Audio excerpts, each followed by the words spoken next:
علی رسولہ الکریم اما بعد۔ مضمون یہ بیان ہو رہا ہے کہ ہم نماز پڑھنے والوں کی جو نمازیں ہیں وہ صحیح معنوں میں نماز بن جائیں، ایسی نماز بن جائے جس پر اللہ پاک کی نصرت اترنے کا وعدہ ہے، جس نماز پر رزق کی کشادگی کا اور فراخی کا وعدہ ہے، اور ایسی نماز بن جائے جو صحابہ کرام سرکار دو عالم صلی اللہ علیہ وسلم کی نماز تھی۔ اس کے لیے پہلی بات اس دن عرض کی تھی کہ سب سے جو پہلا کام ہے جس کے بغیر آگے بات چلتی نہیں ہے وہ یہ ہے کہ نماز کی پابندی۔ یہ نہیں کہ کبھی نماز پڑھی کبھی نماز نہ پڑھی، کبھی 2 نمازیں پڑھ لی، کبھی 3 پڑھ لی، کبھی 4 پڑھ لی۔ یہ ایسا ہی ہے جیسے ڈاکٹر نے دوائی لکھی ہے 5 گولیاں روزانہ کھانی ہے دن میں 5 مرتبہ، اور ایک آدمی ہفتے کے بعد 1 گولی کھا لیتا ہے جمعے والے دن، تو کیا خیال ہے اس کی بیماری ٹھیک ہوگی؟ کبھی دن میں 1 گولی کھا لیتا ہے، کبھی 2 گولیاں کھا لیتا ہے، کبھی 4 کھاتا ہے تو 5ویں چھوڑ دیتا ہے۔ تو علاج اور کورس تو پورا تب ہوگا جیسے ڈاکٹر نے بتلایا ہے اس کے مطابق اس کا اہتمام، تب ہماری نماز صحیح معنوں میں کیا ہوگی؟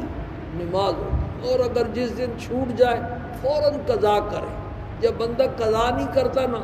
تو شیطان اور نفس جو بندے کا ہے وہ پھر طاقتور ہو جاتی ہے، ان کی ہمت بڑھ جاتی ہے کہ یہ ڈھیلا پڑ گیا۔ جیسے ہی قضا ہو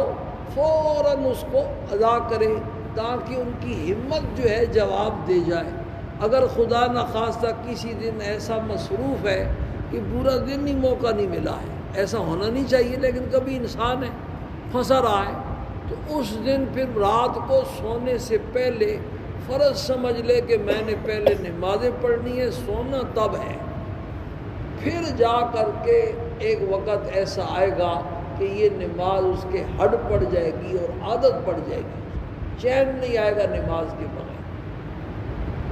دوسری جو چیز ہے کرنے کی، دوسرا کام نماز کو 1 نمبر بنانے کے لیے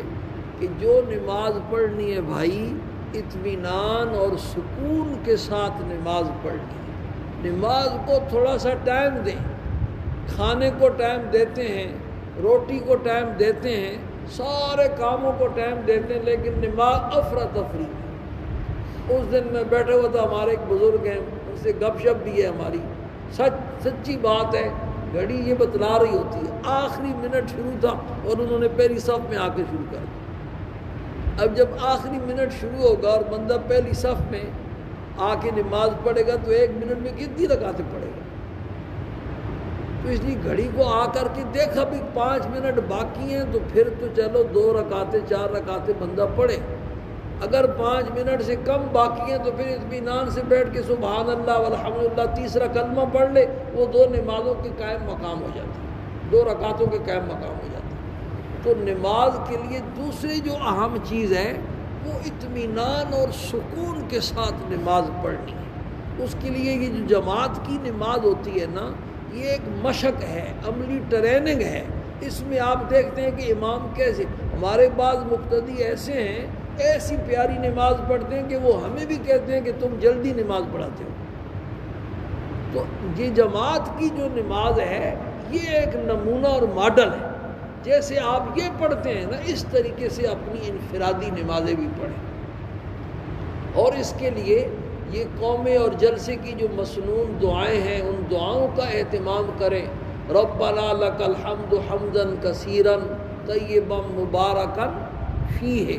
جلسے میں رب اغفر لی وارحمنی واہدنی وارزقنی وعافنی، اس طرح کی لمبی دعائیں پڑھیں گے تو خود بخود نماز کے اندر اطمینان اور سکون پیدا ہو جائے گا۔ سرکار دو عالم صلی اللہ علیہ وسلم تشریف فرما تھے، ایک دیہاتی صحابی آئے، نو مسلم، اور انہوں نے نماز پڑھی کونے میں، جماعت سے رہ گئے تھے، آپ بیٹھ کر کے صحابہ کرام سے آپ کی مجلس ہو رہی تھی، تو آپ دیکھ رہے تھے اس کو نماز کیسے پڑھ رہا ہے، تو آیا اور آ کر کے کہا السلام علیک یا رسول اللہ، تو آپ نے جواب میں ارشاد فرمایا وعلیکم السلام، صلی ارجع صلی فإنک لم تصلی، جاؤ تم نماز پڑھو، تم نے نماز نہیں پڑھی۔ وہ پھر گیا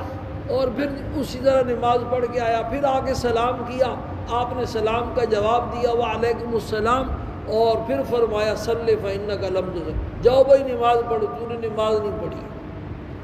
تیسری دفعہ وہ پھر آیا تو راوی کو شک ہے تیسری دفعہ یا چوتھی دفعہ، جب آپ نے پھر اس کو واپس کیا تو اس نے پھر درخواست کی اللہ کے پیغمبر مجھے تو جیسی نماز آتی تھی میں نے پڑھ لی ہے، آپ مجھے صحیح طریقہ جو ہے نماز پڑھنے کا وہ بتلائیں۔ وہ پوری حدیث جہاں بھی آئی ہے اس میں آپ نے اس کو شروع سے آخر تک ساری نماز ایک مجلس میں سکھلائی، اور اس پوری حدیث میں آپ نے جو سکھلانے پر زور دیا ہے نا وہ اطمینان کی ہو، جب قیام کر چکے اطمینان کے ساتھ، اور تجھے جو قرآن کا حصہ یاد ہے وہ قرآن پڑھ، پھر رکوع کر، اور اطمینان کے ساتھ جب رکوع کر چکے تو پھر سمع اللہ لمن حمدہ کہہ کر کے کھڑا ہو جا، اور جب اطمینان کے ساتھ کھڑا ہو جائے تو پھر جو ہے نا سجدے میں جا، جب اطمینان سے سجدہ کر لے تو پھر اٹھ کر کے بیٹھ جا، اور اطمینان سے جب بیٹھ جائے تو پھر دوبارہ سجدے میں جا۔ یہ ساری پوری تفصیل بیان فرما کر آپ نے ارشاد فرمایا اگر تو نے یہ ساری باتیں پوری کی جو میں نے بتائی ہیں تو پھر نماز پوری کی ہے،